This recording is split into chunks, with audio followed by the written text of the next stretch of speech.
What up, Bulls Nation? We've got a fresh CHGO Bulls coming up for y'all right around the corner. On today's show, a few interesting rule changes announced by the league today. Adam Silver talking about a few of them. Plus, now that we know the Josh Giddey contract, 4 years, $100 million, we're going to take a look at the Bulls' books for the coming years and their cap flexibility. Plus, now that he's secured the bag, what do we want to see from Josh Giddey in the 25-26 Chicago Bulls season? We'll set our goals for him next.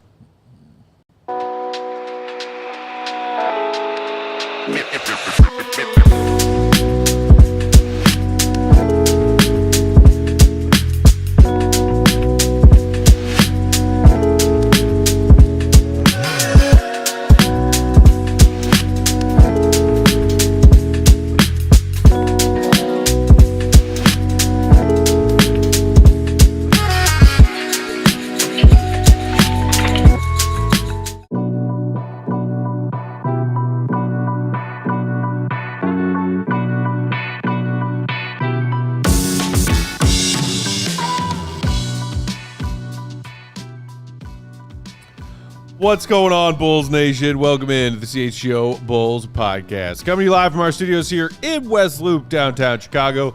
I'm Peck, Bulls_Peck. That's Big Dave. Bam, bam. BWL Sports. Will the Go Gottlieb, perfectly coiffed. Will_Gottlieb and Queen of the Controls back with us today. She was with us behind the scenes yesterday, but back the physical presence. In the flesh. Queen Kitty. What up, Kitty? Hi. Whoa. Even though you were with us helping produce from afar yesterday's show, the breaking news, I am happy that you are now back with us in the office. You know, I'm happy to be with you guys. I'm also exhausted, so hey, you know, it's mixed feelings. That's what RC Cola is for. I know. I got one. Shadaisy. I got one. I got my 2-day-old salad. We're good to go. I told you to throw that in the trash. Guys, we got some big news in the CHGO world last night. The three-peat has been accomplished. Yeah! CHGO softball just won their third consecutive championship in the Cup Media League last night. Give it up. Give it up for them. Shout out to our guy Mario, CHGO Blackhawks, holding it down all season long. Of course, their fearless leader, Carm, from CHGO Bears. Yes. So the pressure's on now, guys. Yeah. The CHGO softball team, three-peat champions. Yeah. The pressure has been put on AK to get that four-peat of play-in participants. They've matched three-peat for three-peat. Yeah. The pressure's on AK now to get that four-peat. That's fair. Well, fair for you, I'll say. But congratulations to them, man, to Carm. I still remember that first year when they lost Matt's All-Star year. Shout out to him. My one and only season. Yeah, All-Star. Like he was giving his all out there. I still the Jay Williams of the CHGO softball team. Correct. I still remember because guys, they played really hard.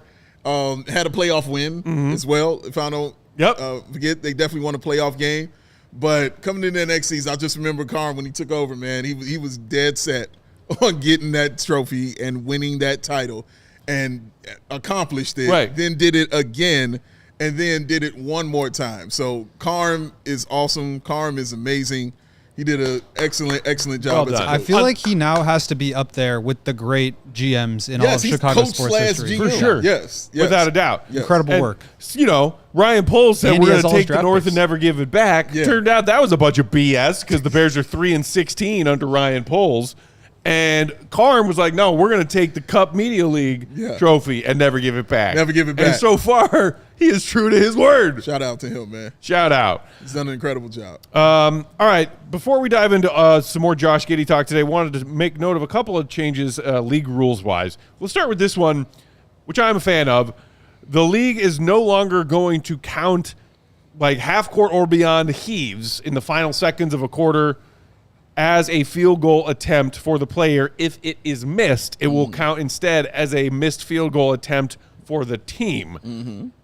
I'm thinking the league did this to try to incentivize players to let it fly if you got the ball in your hand with a second left, because we have started to see players hold on to that ball and not get those heaves up for the sake of their field goal percentage. Yes. Which, like, you know, it's not like you got heaves opportunities all the time, but hey, I mean, Josh Giddey's was fourth quarter of a one possession game, so yeah, he's going to let that heat fly. Mm-hmm. But think of all like the ridiculous shots Nikola Jokic has made in the last handful of years because he doesn't care. No, he doesn't. And he's like, I'm just going to chuck this one-handed from my own baseline. Yeah. And what do you know? It went in. Yeah. I like this rule change because maybe we'll see more of that from lots of players. I love it because that's one of the cool things, about the league is you never know what can happen when that ball leaves your hand. It's a 50-50 shot. And I think that's why guys obviously stop because they're thinking about their stats and all that other stuff now. But now there's no thought to it. Now you just go ahead and you take your shot and you do it. Coby White, I said originally that he was leading. That was incorrect. Shout out my man Drew Stevens. He is tied for 5th in half-court heaves with 8. And the fact that it was 8, he's tied is still like guys aren't doing this a lot, man. But yeah, man, it's cool. I think we'll see more of it. I'm looking forward to seeing more of that kind of thing. Yeah, I mean, it's just add excitement to the game. It's sick when somebody makes a half-court shot at the buzzer. That's objectively an awesome thing. And you've seen guys like Peyton Pritchard. Kobe was, as you mentioned, one of the league leaders last year. Jokic does it, obviously Steph. Those are exciting plays. And, making it easier to get more of that in the action. Yeah. I mean, there's 4 buzzers at the end of every quarter. May as well add more excitement to the game that way. And it's not like they are doing anything to encourage it, but it's removing the de-incentivized version of it. And so I think it's great. I think more guys should shoot. I've always said that, and I think this is going to lead to, it's not going to necessarily lead to people shooting 40% on heaves, but you'll see them more often. And as Adam Silver just said, it's a highlight league, so that adds to it. That's true. Shout out to our guy Paul Sorensen in the chat who said totally good rule change. Adding, I want to see more Stacey King getting the vapors this season. Vapors. Referencing, I'm assuming him, calling out for Elizabeth when Josh Giddey hit that shot. Travis McKnight saying Giddey buzzer beater was so epic the NBA said give us more. Fish saying that's a good one. It's a good one. Right. I think it's a good rule. Atticus saying good rule, especially for smaller volume guys. Yeah, if guys are only getting up a few shots a game, they might be a little hesitant to let fly on a heave if they find the ball in their hands in the final seconds of a quarter. So I like that. The other rule change, or I guess this isn't really a rule change, but the other thing I made note of is the NBA Cup. They're going to not do the semifinals and championship game in Vegas anymore. They're just going to do the championship game in Vegas. Okay. Or in some neutral location, perhaps not Vegas, but probably Vegas. And the semifinal games will just be played by whichever team is decided to have home court in those semifinal matchups. Okay. I don't care. You can't make me care about the NBA's in-season cup, whatever the hell it's called now. Yeah. Emirates, whoever. Emirates Cup, yes. There you go. Mm-hmm. I don't care. Yeah. I don't care where the games are played. I don't care. I shake fist a cloud. I don't care. You can't make me care about this stupid, meaningless tournament. I like the tournament. I think it's been very successful with how they've kind of done it. Guys have really cared about it. Matt doesn't, but the guys on the court have definitely cared because money talks at the end of the day. And guys are going to use this as bragging rights in some capacity. The more this goes on and the longer in length of time that they're doing this, is going to become some sort of bragging right, for guys. The same way as winning an all-star game MVP is. But getting an extra check is never nothing to not get excited about. I don't care how much money you got. So, yeah, and I feel like they kind of done it right. There's, of course, some things that they've tweaked incorrectly. A couple people complained about their retinas burning when the Bulls were doing it on the court with all the red that was being shown. So, yeah, they can change up those kind of things. But overall, yeah, I think it's a cool thing. Yeah, and I think it's a pretty minor change just because it's basically you're giving an extra home game to the teams that make it to the semifinals. But obviously they're still going to be playing the finals in Vegas, which is the 83rd game for the two teams that make it there. So it's really a minor adjustment. The one thing I'll say is I think a lot of the players were getting excited about the opportunity to play 2 games in Vegas. And so now obviously you'd have to make it all the way to the finals, but that's reduced down to 1. So I don't know, but also I'm sure the teams and the owners are happy because now they get an extra game of gate revenue. Point. So great point. I tend to agree with Matt. I don't really have a huge opinion about this either way, but those are kind of the 2 things I thought about when I saw the news. No, that's a very good point. I didn't think of more money kind of in the owner's pocket, but and it also like it's not rewarding a semifinalist by going to Vegas either. You know what I mean? Like, nah, bro, you want to come out here, you got to get to the championship game to come out here. We're not going to give you an extra, time out here, bro. So, yeah, I think it's a cool thing. There was also talk from NBA Commissioner Adam Silver about adjusting NBA All-Star Weekend format again. So I went again, and I met the President of the United States again. Must have had me about 14 to 15 Dr. Peppers. Okay. They're talking Ryder. They're talking I was Ryder. about to say, I don't understand that. You don't know Forrest Gump, Katie? I've seen bits and pieces. I haven't For the seen whole love thing. of God. Sorry. Not what else is new. They're talking Ryder Cup like golf style now, having 3 teams, 2 USA teams and 1 international team. Okay.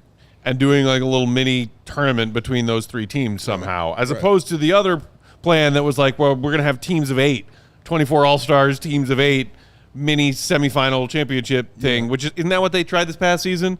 Yeah, I was when we talked about it on Friday with C-Red Fred. Yeah, I said like it's funny because the last All-Star game I really don't have a recollection of. I don't remember. And I sat and watched it. I still don't have a recollection of it. And again, just like where are they playing the in-season cup games? Shake Fist of Cloud. I'm gonna shake Fist of Cloud again. The players just need to care. I'm sick of it. That's the solution. They keep trying it to tinker around and do these new creative things to make All-Star game better. The way to make it better is for the players to care which team wins. And that is clearly never going to happen ever again. So we got to deal with this nonsense. Yeah, I mean, as I said, we kind of dove into this on Friday. Like, I think it's good that they're trying new stuff out because what they've been doing isn't working. So I think they'll just continue to, like, work through ideas until they find something that works. Yeah. They'll see how long it works, and then they'll go to the next thing. So I just think that's the nature of the All-Star game right now, and it just kind of is what it is. Yeah, true indeed. Any other news or notes from the Adam Silver talking and such? There was something about the Steve Ballmer aspiration Kawhi Leonard thing. Oh, right. He said Silver said he had never heard of the company. Yeah, he said he'd never heard of the company, but he also kind of said, like, anybody did. People jump to conclusions and that we're going to do an investigation. The information did warrant a third-party investigation, so they're going to be using some big fancy New York law firm to, like, do that. Mm-hmm. But one thing that he said that was interesting to me was that, like, the burden of proof is still on the league to find any wrongdoing as opposed to the team to prove that there wasn't. And so I think that's kind of interesting just because it seemed like pretty damning evidence that, like, whether Ballmer knew about it or not, the team was funneling money to Kawhi to circumvent the cap. So they'll obviously go through and figure out exactly what happens there. But I did want to point out that, like, a lot of people are talking about the penalties, the punishment, the sanctions that the Clippers could get, whether it's voiding Kawhi's contract or fining them, 5 first-round draft picks or whatever it may be. Like, to me, all that stuff just, like, penalizes the Clippers fans, and it makes it harder for the Clippers to build a team. Now, if what Pablo Torre found and, wrote was true, that they cheated, then they absolutely should be punished for it. But to me, don't punish the fans, like, punish the owner. So to me, it's like, make him sell the team or, like, ban him as an owner, but, like, don't make it impossible for the Clippers to ever be good, because that alienates the fan base, and that's not good for the league either. So clearly, Jerry and Michael need to take a page out of that playbook. Okay. Didn't say that. Then the league's punishment is forced to sell. I love this idea. Let's make it happen, Captain. But that was my thought. I was like, Jerry and all the other non-tax-paying owners are probably ticked off about this. True. Also, if it's true, because the volume of tax dollars paid from tax-paying teams to non-tax-paying teams would be bigger. Right. Had they been following those books. Luxury tax. Exactly. More luxury tax money means a bigger payout for the non-tax paying teams at the end of the season. Jerry's probably knocking down Ballmer's door. Like, yo, where's my money? Pay me, Where's son. my money? Pay me. We got to knock out a couple of ads when we come back. We're going to dive into Josh Giddey's contract, which got done yesterday, and take a look at the Bulls' cap and their books and how it will impact their free agency availability moving forward. Hit the like button for Katie while you listen to some ads. Today's show is brought to you by RC Cola. Let's be real for a second. The world has gone soft. Everybody's getting trophies for going to the play-in tournament. I don't like it. Everything needs to be bubble wrapped. Soda used to have some kick. Now it's all about pretty colors and easy fizz, but not RC. RC Cola is not a soft drink, just damn good cola. It's the original cola that doesn't fold under pressure. RC is an OG cola in a world of spineless soft drinks. No trends, no gimmicks, no glow up. RC hasn't changed its stripe since 1905 because it didn't need to. It's the same bold, crisp flavor it's always been. RC Cola tastes like a punch in your thirst. So do yourself a favor and grab some RC at your local store. Stock up for all of your end of summer parties, back to school celebrations, or just watching the Bears hopefully win this weekend from your couch. RC is the move for whatever you're doing. So grab some RC Cola. Yeah. Ladies and gentlemen, winter is coming. That's not just from a TV show. That is true about the weather. It's on the way. Burr. And you want to make sure you are right and correct. Shout out Gucci Mane. But Four Seasons Heating, Air Conditioning, Plumbing, and Electric is who you need to be talking to. You got a plumbing emergency, got an electrical emergency, you got a heating emergency. They're the ones you need to be hitting up, guys. They've got you covered from the whole spectrum, from the rooter to the tutor. At Four Seasons, they guarantee same-day installation for all your heating, cooling, plumbing, electrical, and generator needs with no extra charge for nights, weekends, or holidays. Celebrate! Furnaces start at $39 a month, and furnace AC combos at $57 a month. Four Seasons Heating, Air Conditioning, Plumbing, and Electric have been serving Chicagoland for over 50 years. Your trusted local experts are Four Seasons Heating, Air Conditioning, Plumbing, and Electric. Visit fourseasonsheatingcooling.com for all their special offers and money-saving coupons. That's fourseasonsheatingcooling.com. We're back. CHGO Bulls rolling along Wednesday afternoon. Peck, Big Dave, Goat, Katie on the controls. Thank you, Greg. Braggs loudly clapping in the background. Woo! Yeah, wait, whoa. That was, all right. HR. Hey guys, somebody told me today that Braggs eats salad with his hands, so do with that what you will. Braggs, you eat salads with your hands? Checks out. He doesn't use a fork, he just uses his hands. I mean, yeah, Just laughed about bears eat with their hands and their claws, so true. that checks out. He's seen a bear eat basically a salad? a giant bear with Would it less make fur. you sad watching a bear eat a salad? Yes, of course. Okay, just checking. I thought Bears it probably would. are I thought it would. not herbivores, omnivores, because they Yeah, eat vegetables and things that aren't meat. They're not Correct. strictly carnivores. Correct. But man, seeing that, like I'm just walking up to a bear, slapping it out his hand. Get that out of here, bear. Why would a bear eat a salad? A bear should eat a beef dipped. Shout out to beef dipped in the YouTube chat. Why are you in the hospital, man? What are you talking about? All right, so Josh Giddey contract gets done yesterday. 4 years, $100 million. Let's take a quick look at the estimation from SpotTrack. This is not confirmed, but people in Bulls Nation yesterday were wondering, okay, it's 4 years, 100. Is it flat? Is it ascending? Is it descending? Estimated, it is an ascending contract starting at $22.3 million in year one and gradually working its way up to $27.6 million in year four. Or if you look at that from a percentage of the cap perspective, 14.43% of the cap in year one, 15.17% of the cap in year four. Goat, if these do turn out to be the numbers on Josh's contract, how does it make you feel? I think it's always important to think about these numbers, especially as the cap continues to rise, as a percentage of the cap and not as the raw numbers, because $25 million is a lot of money. It's a lot of dollars. It's only 15% of the cap. I've on my sheet actually got it a little bit lower as the final year, so I might need to do some adjusting to what the projection is for the 28-29 season. Mm-hmm. But at the end of the day, this is a contract that you can build around, and so that's why I always felt like it was a fine value deal.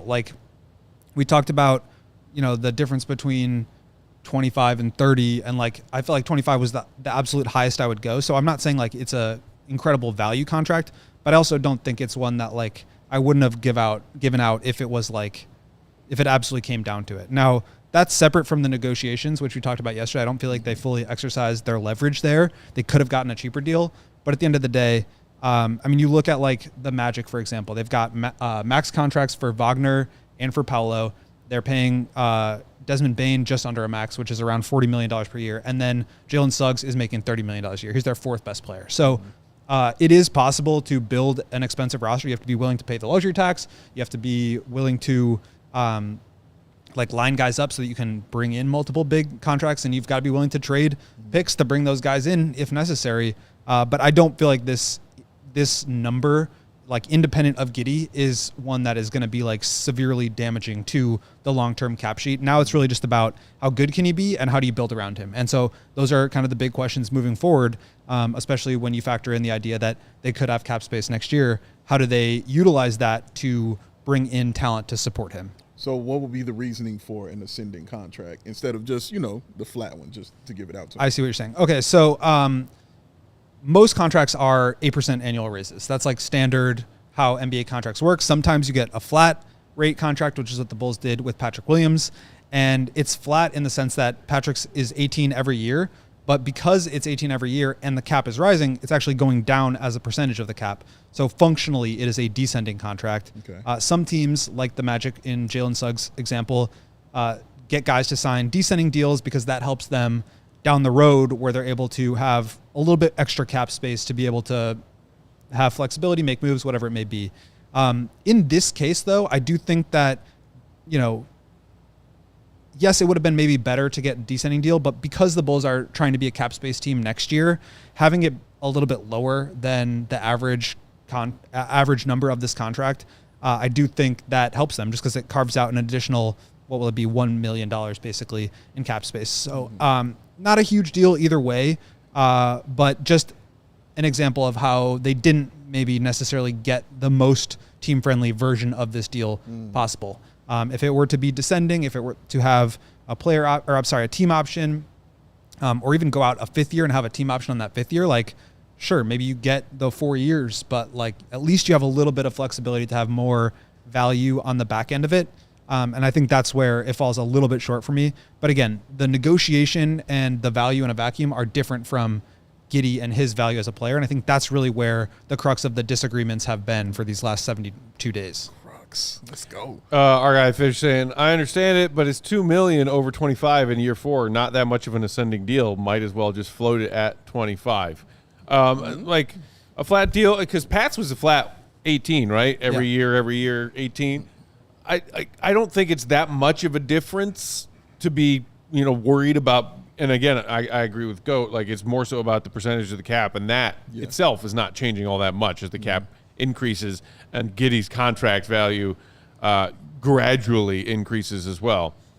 So the other just quick addendum to that is that it does make it, when it's ascending, it makes it a little bit easier to get the next extension done, because now, as we've talked about a bunch, like teams are not really letting players get all the way to free agency. Right. And so a lot of times what happens is they just sign guys to an extension and then they'll either keep them or trade them. But you don't want to give up the control of having the guy under contract, both because it's valuable to have a salary slot in your team, but also so that you're not losing a guy for nothing. You can trade him for additional assets to either reset or retool or whatever it may be. So having his contract end at $27 million, you're allowed to give him 140% of that compared to 140% of $25 million, or if it was descending 22 or whatever it is this year. So it just gives them a little bit of extra wiggle room to get a full extension done at the end of it, which could be really valuable because he's going to be 26, 27 going into that final year of his deal. And so if you want to give him another 5-year extension, it's going to end up being the same situation that they're in with Coby right now, where they can only offer him 140%. It's kind of a take it or leave it situation, but that's maybe less than what would be considered like a value contract compared to the rest of the league. So if the Bulls are trying to get a deal done in 4 years' time to keep him, the most they can offer him is 140% of that $27.6 million that he's finishing his contract on. So let's take a look at this outlook for the Bulls books this season, the 25-26 season, now that Josh Giddey is signed, nearly officially signed. I think he's flying across the globe right now to actually sign it. Craggy. But so with this filled in, you see basically the last piece of the puzzle for this Bulls 15-man roster and what we expected it to be this season. There is a team that's going to be operating as above the cap, under the tax, and what sticks out to you when you look at these numbers? Yeah. So number one, I mean, Giddey's the highest paid player on the team. I think that is telling as far as like, yeah, you may think that he is not, that a player making $25 million a year is not like the most important player on the team. But for this roster right now, it is. So that's something to think about. And then for this year, as you mentioned, Matt, $16 million, almost $17 million over the cap, but still $16 million away from the tax. So a little bit of flexibility there to take in more money than you send out in a deal, which I think could be a valuable tool for them to leverage at the trade deadline. If you want to, I can't remember exactly what percent more you're allowed to take in than send out in deals, but like they could do that a couple of different times with guys if they wanted to, for example, trade an expiring contract for one that is multiple seasons. They could, send out 20 million, take back like 22 or something over 2 years and maybe get a pick for it. So that's the kind of thing I think they could be looking at or thinking about at the deadline. But that's just for this year. So basically right now, theoretically they could waive someone and sign someone for the full mid-level exception. There's not really anybody out there at this point though. So that's kind of for this year. The roster is set in stone. Obviously trades can still happen. Certainly at the deadline, I think we'll be looking into that. We've talked a lot about pre-agency or making a big swing. I think that should be on the table. They've got the expiring contracts to do so. And then if not, that really informs what you're able to go into next offseason with, which is a lot of money in cap space, 7 contracts coming off the books. Yeah, and also those highlighted ones were the 1-year deals that are left before the Bulls are expiring. And also big shout out to Zach Collins for that check that he's making, though. Meet Travis in the comments saying, what is that top 5 of your highest paid players? Vooch, Collins, Pat. Wow. And now, yes, Josh Giddey at the top. At the tippy top. This is a play-in roster. Oh, God.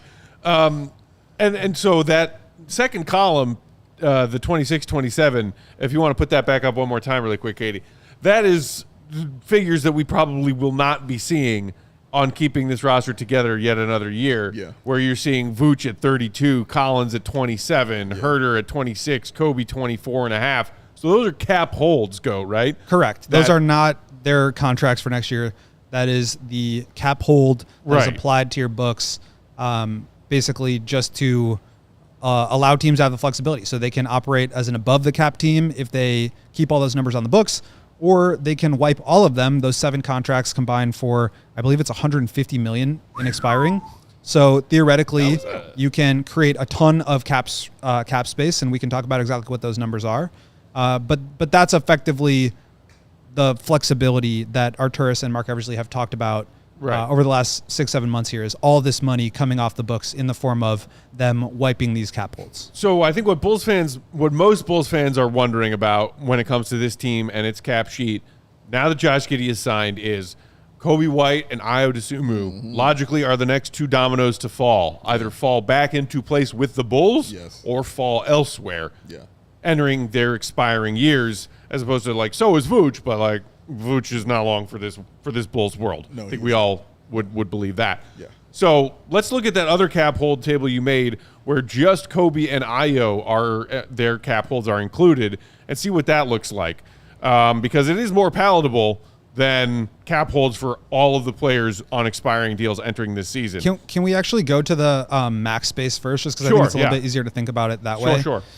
So this is basically all those cap holds that we just talked about: Vooch, Collins, Herter, Coby, Ayo, Javon Carter, and Dalen Terry.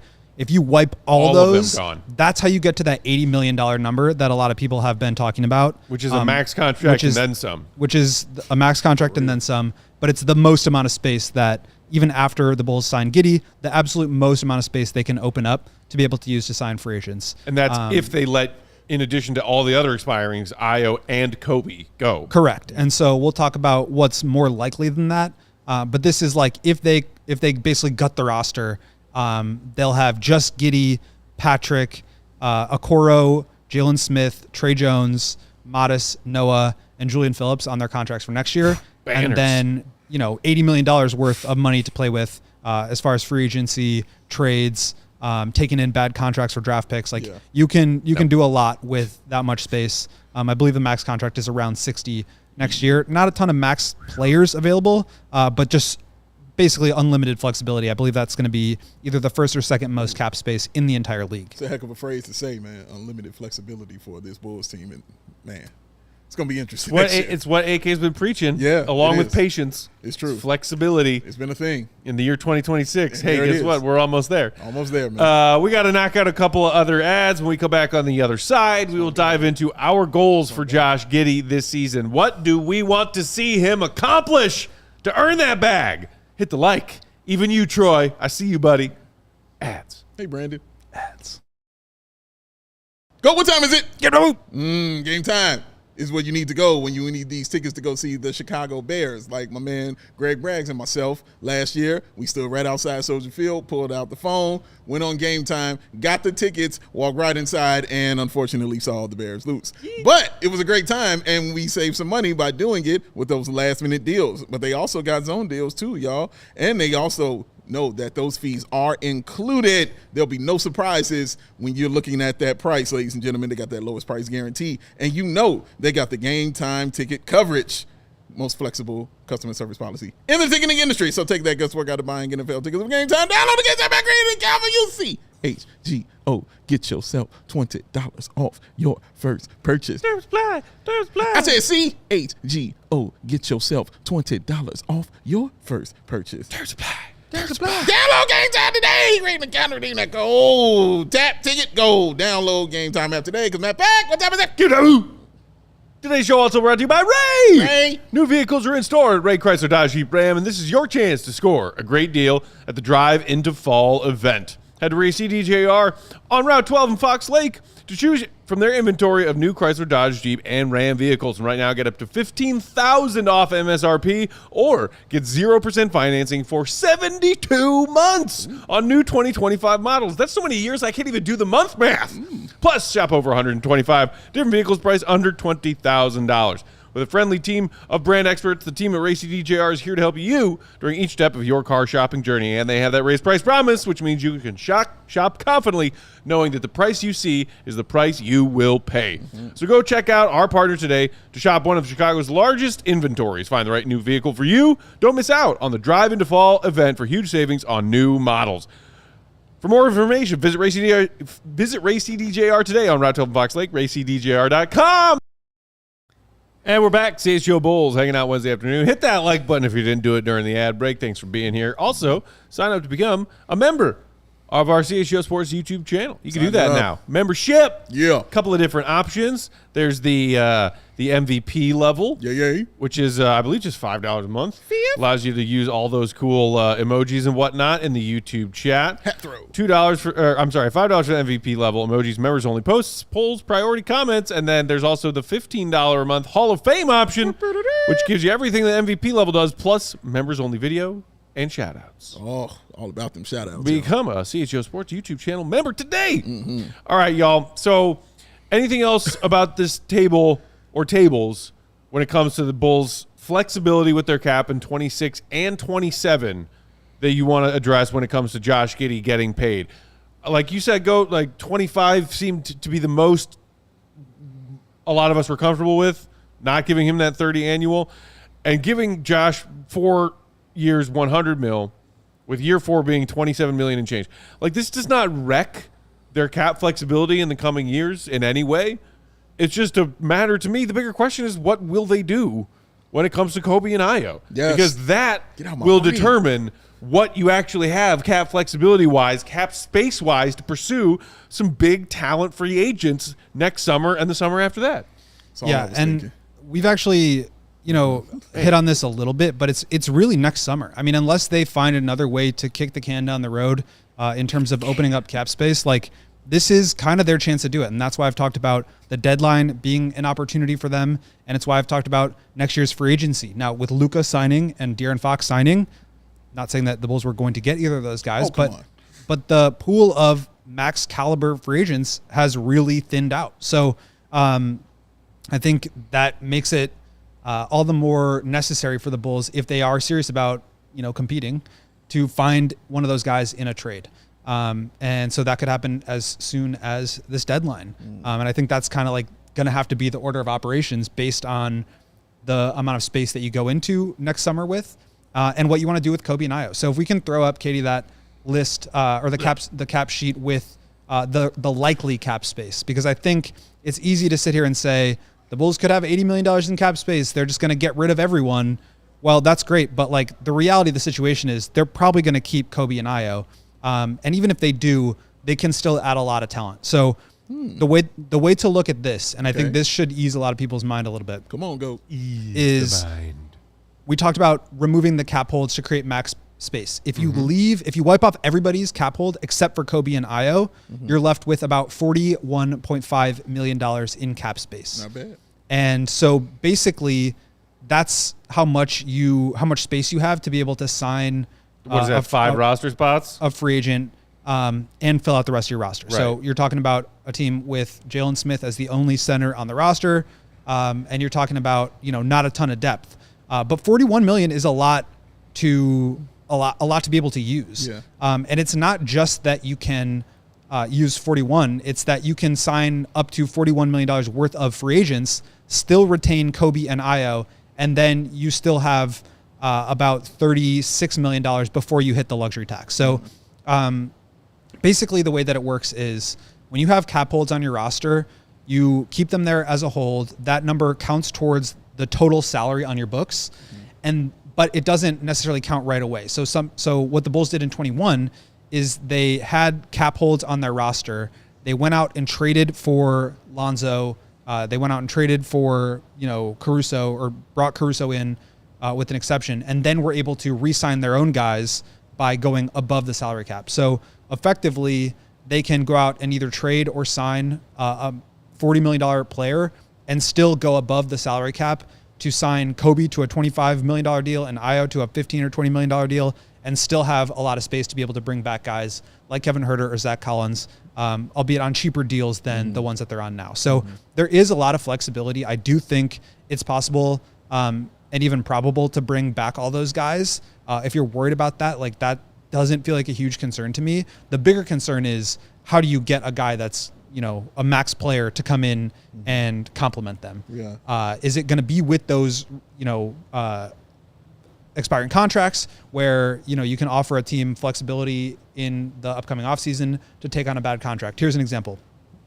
Could the Bulls trade for Jaylen Brown, somebody like that, who's making way more money than the Celtics probably feel comfortable paying him? Shout out. You trade some picks, you send out expiring contracts, and you absorb more money to put the Celtics in a position where they're out of the luxury tax. You bring him in, and then you re-sign Coby and Ayo. You've got Giddey, Jaylen Brown, Coby, Ayo, and you've used some of your picks. So I don't know that like Jaylen Brown is the difference between the Bulls winning a championship and not. But that's the kind of move that they could make, similar to the Pacers with Siakam, where you go out and you trade for an all-star player, bring him into the core, and then go out and re-sign your own players to bring them back. And I think that's kind of how the order of operations will work. This probably isn't a fair question for you, but it seems like you're saying like the core of the Bulls, with how it's being set up financially, could end up being Josh Giddey, Coby White, Modest Buzelis, and Ayo Dosunmu. It could be. Yeah, absolutely. I mean, I think the Bulls have to like come to a sort of agreement or like figure out what they want to be as a team, right? Because I think it's hard to not just like have all those guys. Like I think they all provide something valuable, but it's like, can you win with those guys as like 4 of your 5 most important players? Yeah. 39 games. And I think that's kind of the question. Or if not, how do you bring in the guy who's so good that he can make the rest of those guys be your 4th, 5th, and 6th best players, and for that to still work? So also about knowing what you need on this team, about the guy you want to bring exactly. And that's why like I gave the Jaylen Brown example. I think he's making like $60 million next year. It's a lot of money, and that's like probably why the Celtics would be willing to like consider ways to get off of him. But even then, it's like if Jaylen Brown is your best player and you've got Giddey and Coby and Ayo, like is that a championship caliber team? Maybe, probably not. Like I don't really know. It depends on how those guys continue to grow and evolve. Yeah. Modest is obviously a huge part of that. Yes. But the reason why I think it's so important that they get something done either at the deadline or in the offseason is because once you sign Coby and Ayo, now you can't go back above the you're not carving out cap space to where you can go back above the cap to re-sign those guys. So as soon as you sign them, your cap space is gone. You do have to operate as a free agent player or as a trade destination before you retain your own guys, because that's how bird rights work. And so that's why this offseason, this trade deadline is so critical. And it's why you do need to have information about how good this team is, how good Giddey is he worth that contract? Is Matas taking a step forward?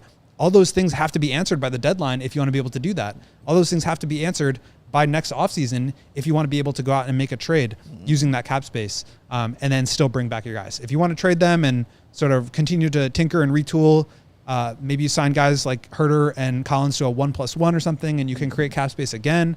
But with the core of Coby, Giddey, Ayo, like if you want all three of those guys long term, you do have to make a decision about how you bring in help or a primary piece next to those guys basically by this time next year. Makes sense. All right, so with our remaining time, let's shift gears and set our goals for Josh Giddey. And again, this is for the upcoming 25-26 season specifically. I was going back and forth on Twitter last night with a Bulls fan about like what he was asking me, like, you know, what would you deem to be a successful Josh Giddey contract, and feeling good about Josh Giddey this many years, this many dollars. And my answer to that was the Bulls advance out of the first round of the playoffs at some point in those next 4 years that Josh Giddey is under contract with the Bulls. And Josh Giddey playing to a certain level is a big reason why they advance out of the playoffs. So to me, like, that's big picture of what if and when I will be happy about the Bulls keeping Josh Giddey and keeping him on this money. Can you get out of the first round of the playoffs with Josh Giddey being one of your best players? Yeah. Great. I'll be thrilled if that turns out to be the case. But for this exercise specifically, what do we want to see from him this season? I thought about going defense, but like if the Bulls are going to be good and Josh Giddey's going to be good, it's going to be about the offensive side of the basketball. Yes. And trying as they might to be passable on defense some nights. Yes. Including Josh Giddey being passable on defense some nights. And we saw him increase his effort on the defensive end after the All-Star break as it was secure that bag time. Great for him. But there were two specific things I want to see from him this season as essentially like a, hey, get that back to where it should be, A, and B, prove that wasn't a fluke. Yeah. So A is finishing at the rim. This has never been an elite part of Josh Giddey's game, but we saw him attack the paint relentlessly. He did last season. These are facts. Sometimes it was a spray out to a shooter, and sometimes it was in getting to the line, and he increased his free throw rate down that post-All-Star break stretch too. I love that. But what I want to see is him getting back to at least his career average of field goal percentage at the rim, a.k.a. 0 to 3 feet. He converted just 58.4% of his attempts at the rim last season. His career average is 63.9. He was at 67.1 his final year with the Thunder. So when you get to the rim, Josh Giddey, in your weird, creative, lanky elbows and knees ways, finish better. And, you know, I could add to that the whole, like, floaters thing. I either hit them or stop taking them. But specifically, if you're going to attack the rim that relentlessly, you've got to be a better finisher at the rim. And we know that he is not a play above the rim athlete. No. So figure out how to be a better finisher at the rim, because 27.5% of his total field goal attempts did come at the rim last season. So if that's that big of a pie, that big of a slice of pie of where your shots are coming from, I'm sorry, it's got to be above 60%. I would like it to be back to your career average of 64%. That's number one. Okay. Number two, keep your three-point percentage where it was last season on a similar number of attempts. And I even gave him a little bit of wiggle room. That's nice of you. As all of the Giddey committee are quick to tell you. Yeah. 37.8% from behind the arc last season. Yeah. Well done, Josh. And that was on 4.0 attempts per game. Highest volume of his career. I'm asking, prove that's not a fluke with just a flat 37% and 3.5 attempts per game. Honestly, as a Giddey skeptic, as a Giddey skeptic, right? Am I saying that right? You got it. You with it. Okay, my tongue is tied. Keep cooking.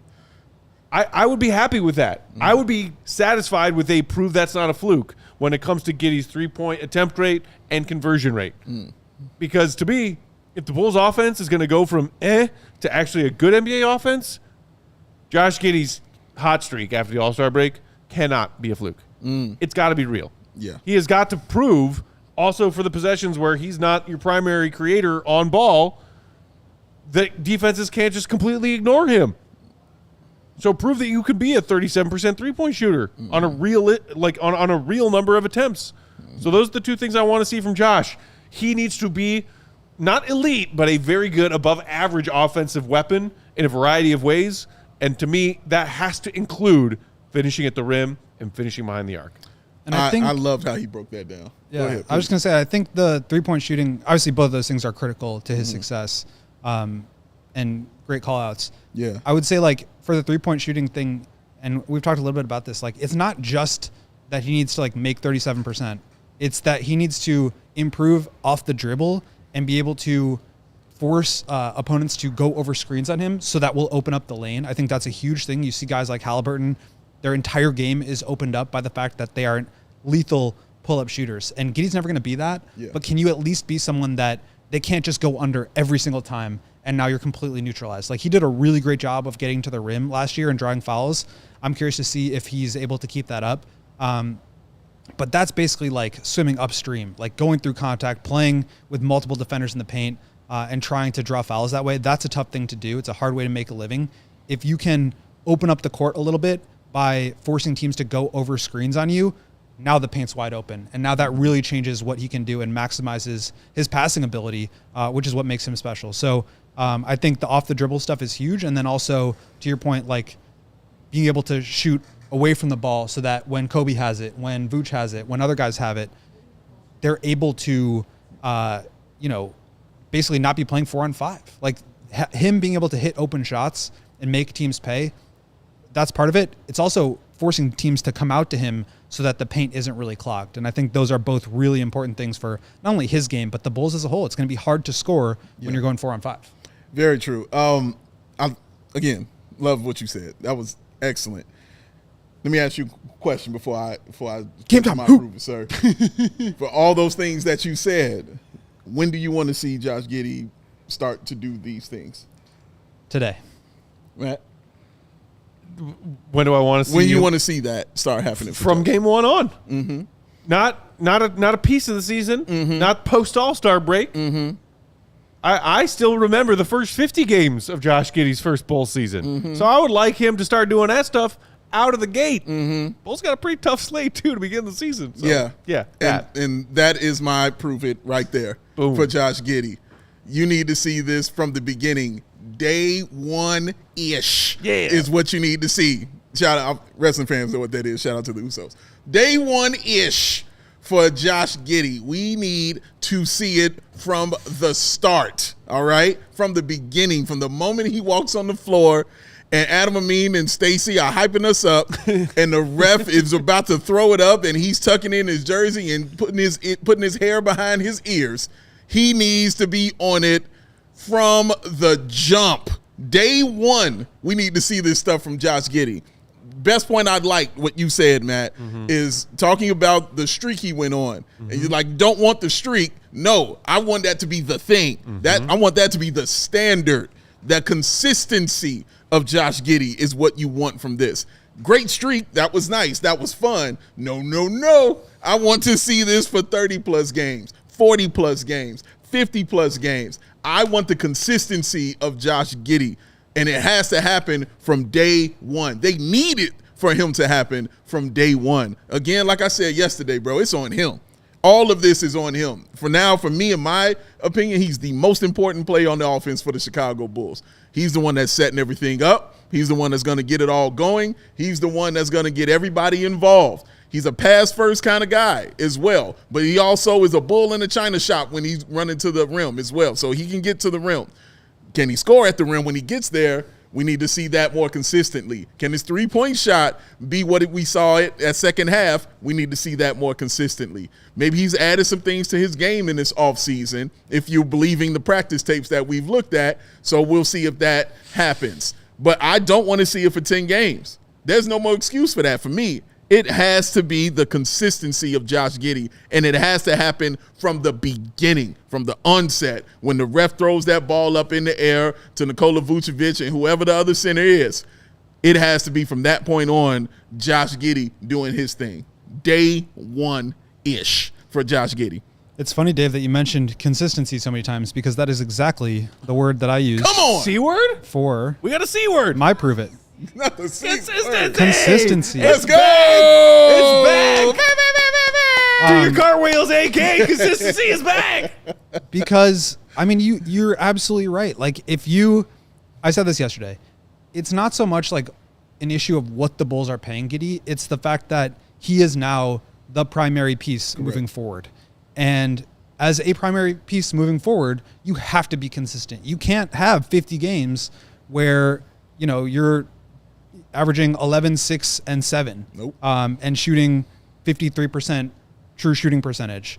And then have 25 games where you're 28 and 9.5 on 61 true shooting. You can't have 50 games where you're shooting 32.7% on threes and then have 25 games where you shoot 45% and have any sort of consistency there. Like that's to me the fundamental issue that Giddey needs to solve for this year. I think like all the stuff that you talked about, Matt, is a big piece of that. But for me, it's like I said this last year, we know he's going to get triple doubles. We know he's going to go on a run where he looks incredible. But really, it's not about what are the highs. It's about can you do it as the leading piece for 82 games plus the postseason. And, he just hasn't been able to do that to this point in his career. He now has unlimited runway to have the ball in his hands. Yeah. He is the guy the Bulls are building around. He's the highest paid player on the team. He's the point guard. His usage went crazy after the All-Star break last year.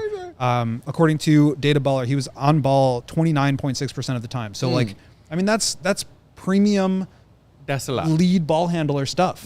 And if you're going to be that kind of guy, you got to be consistent with it. You can't be up and down. You have to be there every single day so that the Bulls can know what they're getting out of you.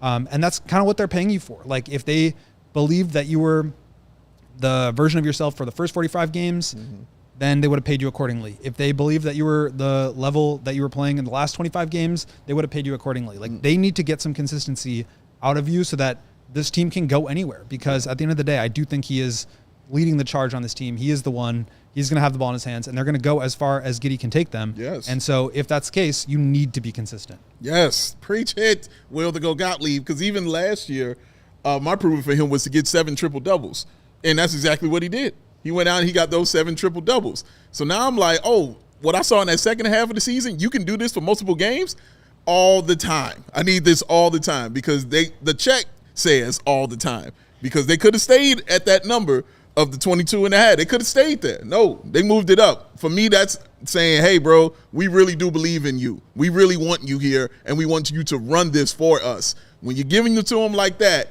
then you got to be on it from the beginning. And Goat is correct. It has to be consistent. 11, 6, and 7, nope. No. Out the window with that, bro. I need to see it. And I believe he can do it. That's the other part of this. I think Giddey has that. I continue to say I thought he was going to have a better year this season. And I still believe that. And now he gets a chance to prove it. Now he gets a chance to show it to everybody. But all eyes are definitely going to be on him, bro. And for me, when it's on you, that's an exciting time. Because when it's on you, you get to prove everybody wrong. You get to point to everybody, be like, ha, guess what? I am this damn good. It's an exciting time, man, and I hope he's approaching it that way. And speaking of those, on you kind of identities and what you were talking about with Josh's triple-doubles, the goal you set for him last year, and he did it, and then we'll pitch it to Katie's prove it. I just wanted to squeeze this in there. To me, we all know the box score stuffing that Josh Giddey is capable of. It's, to me, all about, is Josh Giddey flirting with averaging a triple-double this season and doing it consistently for a team with 35 to 40 wins? Or is he doing it for a team with 50 wins? And to me, there is an ocean in between what those two different things mean. Because if you're box score stuffing on a team that you're one of the best players on the team and that team's winning 35 to 40, big whoop, I don't give a damn. If you're doing that on a 50-win team, hell yeah, I'm in. One thing I will say, Matt, is he can't be the reason why it's a 35-win team. He can't be the reason why. If he puts up those numbers and they're still like that, I don't want to point directly to Josh Giddey and be like, oh, well, Giddey wasn't on this. He wasn't on that. He wasn't him being one of your team's best players is part of the reason why. This is what I'm saying. Like, if he puts up those numbers, though, like if he had that second half of the year, it's going to, unless it's something going on within the offense that he just can't do, then I can't put that on him. But I can damn sure put it on him if it's going to be 15, 6, and 7. I could definitely put that on you for sure, man. He can't have that season. But I think to Matt's point, like, if he is your best player, even if he's doing that and it's not leading to wins, like, that's problematic. So I do think. Oh, yes, it is. I do think that that's a piece of it. And I'm not saying he needs to, like, be the absolute peak of what he was last year for 82 games. Like, I just think the floor can't be so low as when it was the first 45 games. Like, there needs to be a higher floor with him, and then if he can get to that ceiling from time to time, I think that's great. But really, it's like the baseline has to be higher, and maybe that's a better way to do it, because I don't think you're winning 45, 50 games. How dare you? If he's not that good. But if he is, I mean, think about the other teams in the league. If your players are reaching those kind of highs, those teams are winning a ton of games. Yes. And so if the Bulls aren't and he's reaching those kind of highs, like, I think you do have to have some questions. So it's on you. Believer in the chat also saying he wants to see Giddey be more consistent, get into the line. His assist numbers will depend on teammates making shots. That was something else I did consider, but obviously can just throw that on the pile of things we'd like to see. Josh Giddey's free throw attempt rate, huge increase in that stretch of games after the All-Star break. Hopefully he can keep that up too. Queen Katie, what do you want to see from Josh this season? I want to see him hit the like button, first of all. Hit the like! I don't know if Giddey's hitting the like button on it. Well, everybody else should. Matt, you said that you didn't want to go defense. Well, I did go defense. Let's go! All I want is for him to not be noticed on defense. Oh, man. Just play strong enough defense that I am not yelling at you, and I am not Billy Donovan. So if you're just playing strong enough defense for me not to yell at you, it doesn't have to be that good. It just has to be decent. Serviceable. So yeah, don't get blown by. Don't get, crossed over constantly. Not that he was doing that, but he was getting blown by quite a bit. So let's just not be noticed on the defensive end. That's where I'm at. I like that. I like that. I really like that. I feel like that's what I was trying to hit at with the floor has to be higher. It doesn't need to be like him turning into Alex Caruso or, Wembanyama out there. But it's just like, can you reach a higher floor to where you're not being noticed out there? I think that was spot on. And that is something that we could say and did say in recent years past about both DeMar DeRozan and Zach LaVine. Yes. His team's two best players, all-star players.